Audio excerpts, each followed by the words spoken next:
Hi, it's Larry Hatch, author of the Josiah Miller Western series. And on this video, we're going to give you an extended sample from our book, The Away West. And it's a chapter called A Job for Darcy. Please visit the Patreon website for more free samples of text and audio, as well as some extended paid content. Thanks.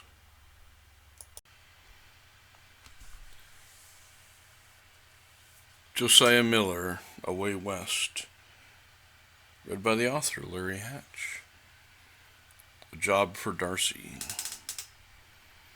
There was nothing but desperation and depression and despair in this town called Hopeville. It was named for a time decades back when it was a true and fitting tag. Like many towns in those parts, half a dozen droughts, a bad sheriff or two, gangs which inflicted brutal terror, fools for merchants, greedy mayors, and a railroad that decided to run 100 miles in the wrong direction conspired to be its near end.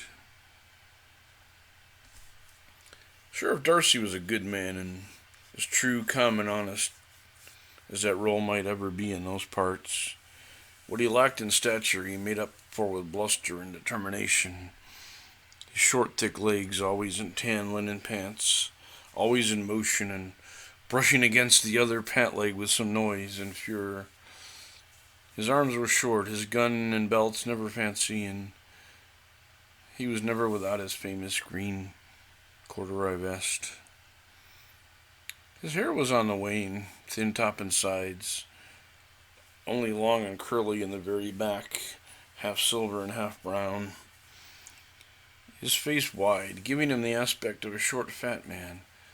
But his belly was small, and he could move like the best of men his age, and having speed bound with determination, he was more formidable than one might suspect. The one thing about him that all noticed was the frown on his forehead, for he was worried about something morn and throughout the day, and always in the evening during social engagements. I think I heard something. And he was off before the food was served or the sermon preached. One always expected him to depart a room, though he was not on the whole on the generally restless.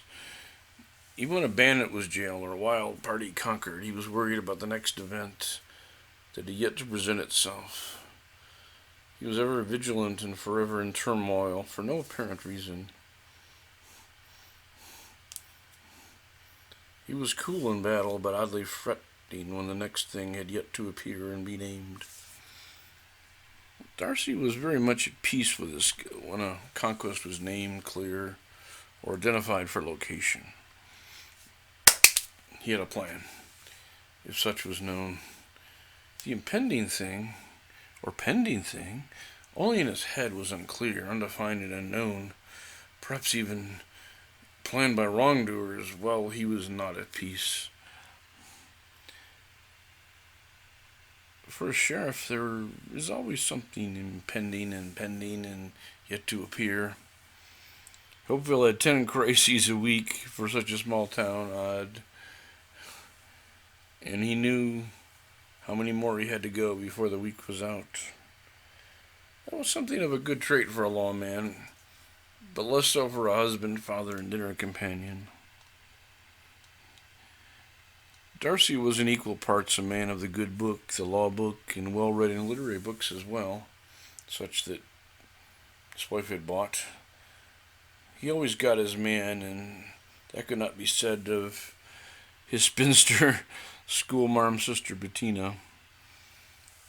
It was not that she was ugly, but that she was both peculiar and particular at once. She wanted no man, and no man wanted her. That said, a little loosening of the hair knot, loss of some horrible spectacles, a couple of upper buttons undone, and floral dresses 2 sizes smaller would have worked very much in her favor. I knew all about Darcy and Bettina, for there was a time before my whiskers grew long and my manners even more unkempt that Some folks had put stock in me courting this very same gal. I should have made an effort, as I think about it today, 10 years on, but maybe not. I remained friends with the sheriff over the years, and going back and forth through the Colorado Territory as I did. He occasionally asked me to take a foul man or two to one territorial jail or another, under my usual umbrella of multiple guns, rules for conduct in such matters, and a generally badass temper. I never let one get away. He put me up once to hauling two of the most wretched creatures that ever wore boots to Kansas. I obliged, and the money was good. Half now for expenses, and half later arriving at the sprawling fortress known universally and feared as Leavenworth.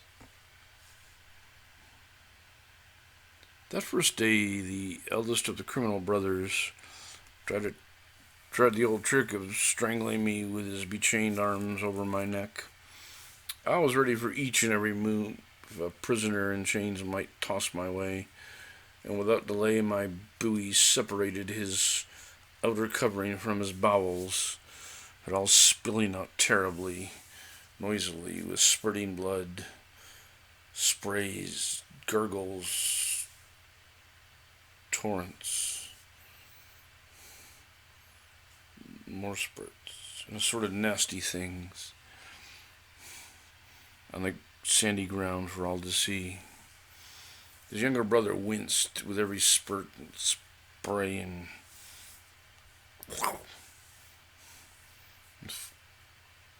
the fading scream of his hero. "You want to join him, son? I reckon he and St. Peter is about to have that talk by now, and it ain't going well," I said to the younger brother with an exaggerated snarl. "If you give me any trouble, we'll spend the entire night watching the buzzards and coyotes and wolves divvying them up. You don't want that in your head forever, lad, do you?" He nodded to decline, looking very downward, trembling and twitching with little control. I don't think he'd seen a man die so horribly, let alone a friend or a kin.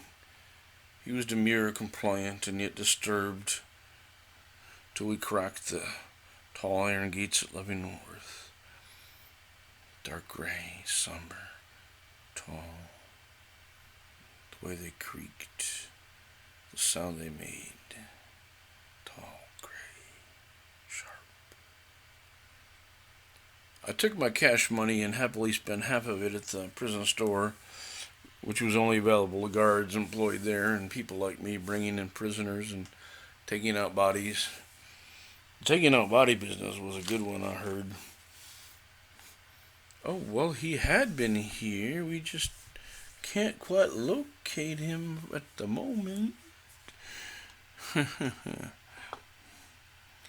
In those parts, in the cold time of year, whether it be late fall or winter or early spring, one had to make a fire to survive. That was a smoke signal of a rather dangerous variety.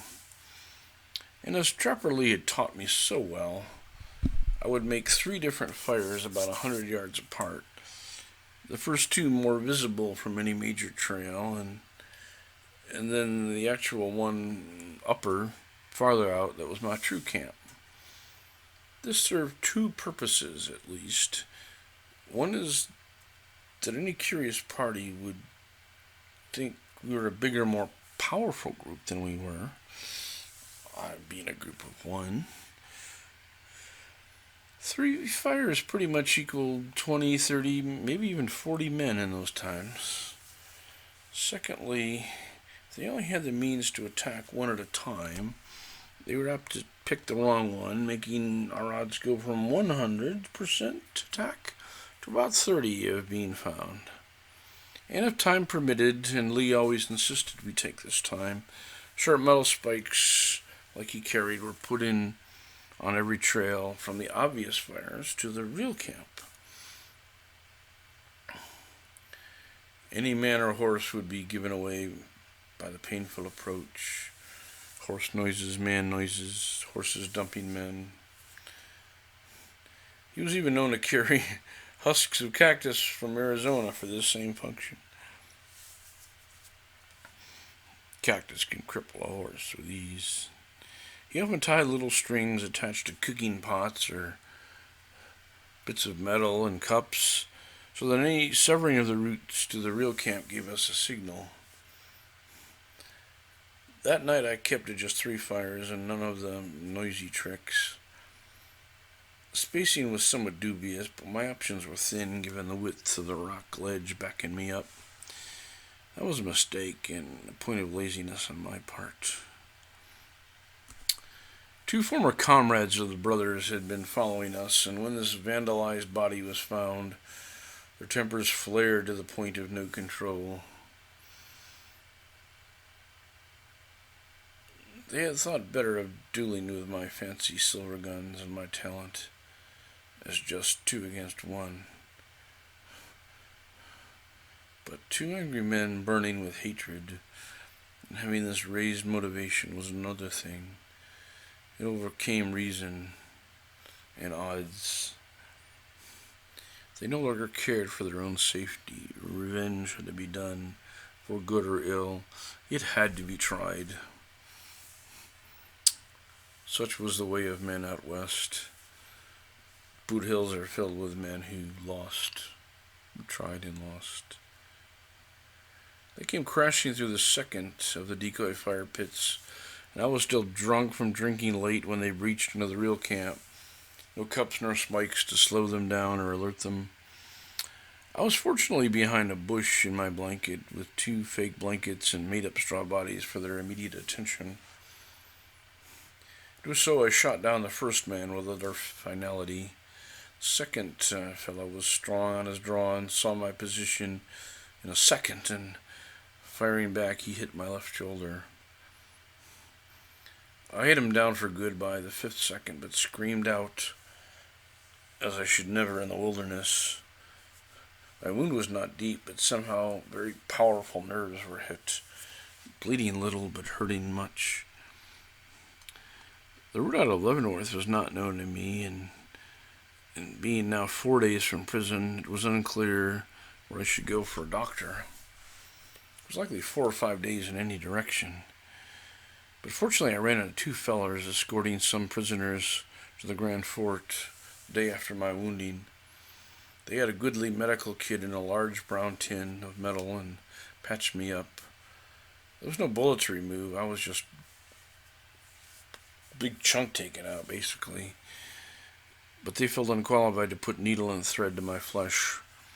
My wound was bound up while bleeding little, still very painful, and something like a gash from a knife with a chunk taken out. And I liberally splashed it with strong whiskey as did they. I repeated this several times a day. We didn't know much about germs then, but we did know that whiskey kept them at bay. Maybe they drank it, and it made them happier than blood. We didn't know. They put me on a horse towards Luntz Pass, a town that diverged from the trail to the prison, and it was hoped to be large enough, by me at least, to have their own doctor. If they had no doctor, I would try to find whomever was used in his stead. It was usually an apothecary or a guy at the livery who knew some veterinary skills, or maybe the undertaker. Sometimes a sheriff who knew how to keep men alive. Sometimes it was a nurse. One never knew. I arrived at Luntz Pass and lost my hope, for the half run-down, boarded-up buildings were empty or mostly nailed up. One feller on the street took me slowly off my horse and shouted something to another, "Get Marcus and make it fast." Marcus, I surely hoped, was something of a doctor or close. He was. He was a farmer and what today might be called an amateur veterinarian, one good with animals and only by slight connection with human flesh as well. He fortunately had some salve of a type, and cared not for what species it was intended, for it eased my pain. It had a pinch of coca in it, and so it numbed me to a better state. He was quite prepared to sew me up with a stout needle and thicker thread than one would use with fine clothes. Had he done this before on a man, I asked. Well, yesterday on a wounded horse, and before that on cattle hurt in pastures. You're in good hands. I saved a heifer once, half chewed by a wolf, with this same needle, in fact, he bragged. It had been cleaned or boiled up since. I spent longer than I'd hoped in a bed at Marcus's ranch, and only on account of the lovely smiling faces of his wife and daughters, who day and night treated me as a king with soup. A chicken soup with dumplings, and a beet soup, a bean soup, many soups, good soups with cream, a stew with the finest of gravies, biscuits with honey as I like 'em, and ample clean well water. I asked them if they had molasses, and they prepared me biscuits with molasses and butter as I so adored.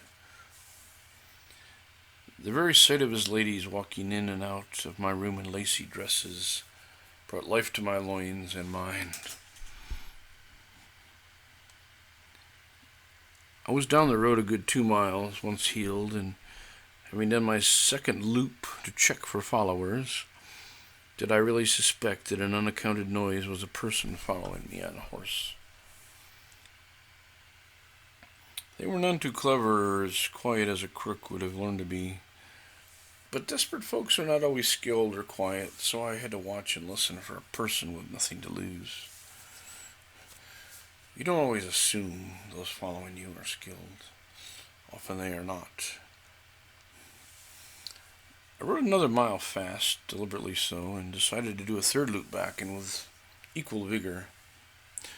I nearly scared a young lady off her horse, and I quickly recognized her as Dearie Beach, the daughter of Marcus, in the middle of the lovely girls.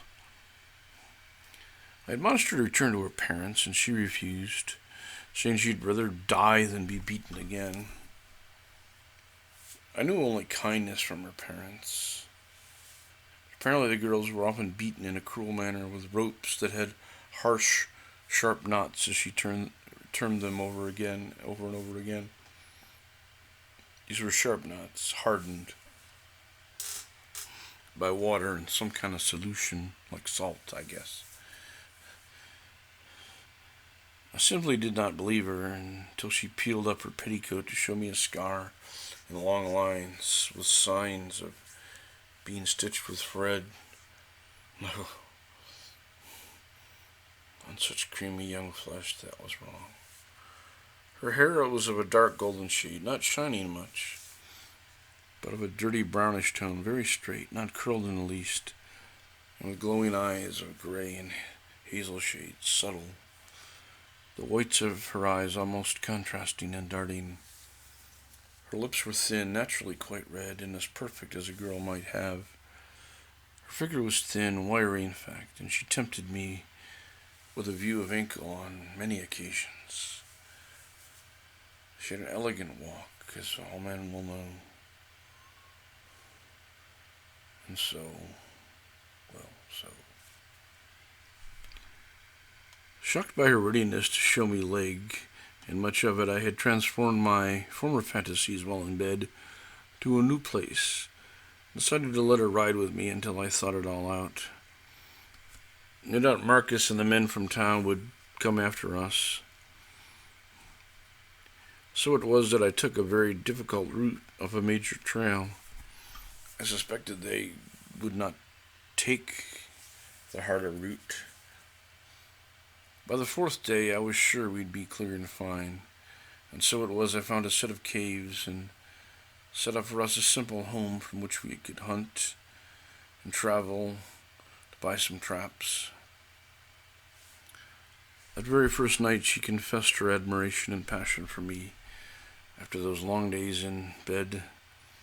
She confessed in the most lurid of terms at least for a girl so young, things she required, desired, and wanted from me. She and her older sister had been whipped with a rope having knots and bits of metal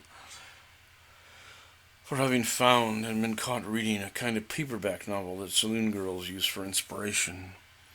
One was called Gertrude and Her Fellows.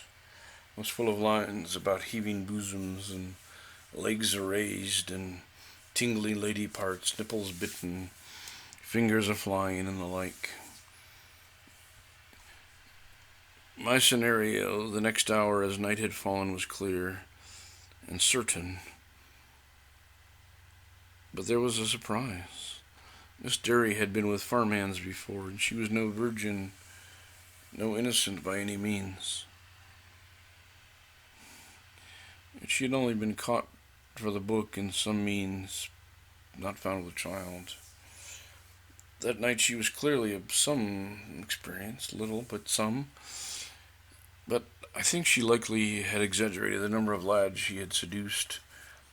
She had never been with a full-grown man, she said, and I rewarded her in all ways for that first occasion by girth and vigor and skill. And we acted out, well, parts of Gertrude and Her Fellows. One day out hunting, I saw a posse and recognized the old man from months past and Marcus as two of them. Another I noticed sporting a shiny star. That night Derry and I left the safety of our cave.